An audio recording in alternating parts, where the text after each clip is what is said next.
നമസ്കാരം.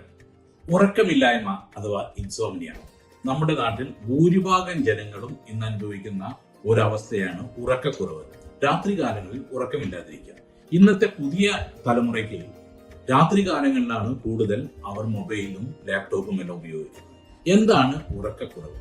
ഈ ഉറക്കക്കുറവ് അനുഭവിച്ചു കഴിഞ്ഞാൽ പിറ്റേ ദിവസം നമുക്ക് ക്ഷോഭം, വിശപ്പില്ലായ്മ, അതേപോലെ തന്നെ ഏതൊരു കാര്യം ചെയ്യാനും ഉണ്ടാവുന്ന ഒരു അലസത, നമുക്ക് ശരീരത്തിന് ഭയങ്കര ക്ഷീണം തോന്നുക, ഇത്തരം ഒത്തിരി അസുഖങ്ങൾ ശരിയായ രീതിയിൽ ഇല്ലെങ്കിൽ അവർ അനുഭവപ്പെടും. മാനസികമായി നമുക്ക് വളരെയധികം വിഷമം തോന്നുമ്പോൾ നമുക്ക് ഉറക്കമുണ്ടാവില്ല, അതേപോലെ വിശപ്പുണ്ടായിരിക്കില്ല, ശരീരത്തിന് ക്ഷീണം തോന്നും, ഒന്നിനും ഒരു ഉന്മേഷം ഉണ്ടായിരിക്കില്ല.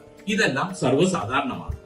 ആയുർവേദ ശാസ്ത്രപ്രകാരം ആഹാരം, നിദ്ര, ബ്രഹ്മചര്യം ഈ 3 തൂണുകളാണ് നമ്മുടെ മനുഷ്യ ശരീരത്തിനെ നിലനിർത്തിക്കൊണ്ടുപോകുന്നത്. ഒരു 2-3 ദിവസം നമുക്ക് ഉറക്കമില്ലാതിരുന്നാൽ നമുക്ക് കോൺസെൻട്രേഷൻ അഥവാ നമ്മുടെ എല്ലാ രീതിയിലും കോൺസെൻട്രേഷൻ നമുക്ക് നഷ്ടപ്പെടും. ആയുർവേദ വിധി പ്രകാരം വാദവൃദ്ധിയാണ്. ഉറക്കമില്ലായ്മയ്ക്ക് കാരണമാക്കുന്നതും വാദവൃദ്ധിയാണ്.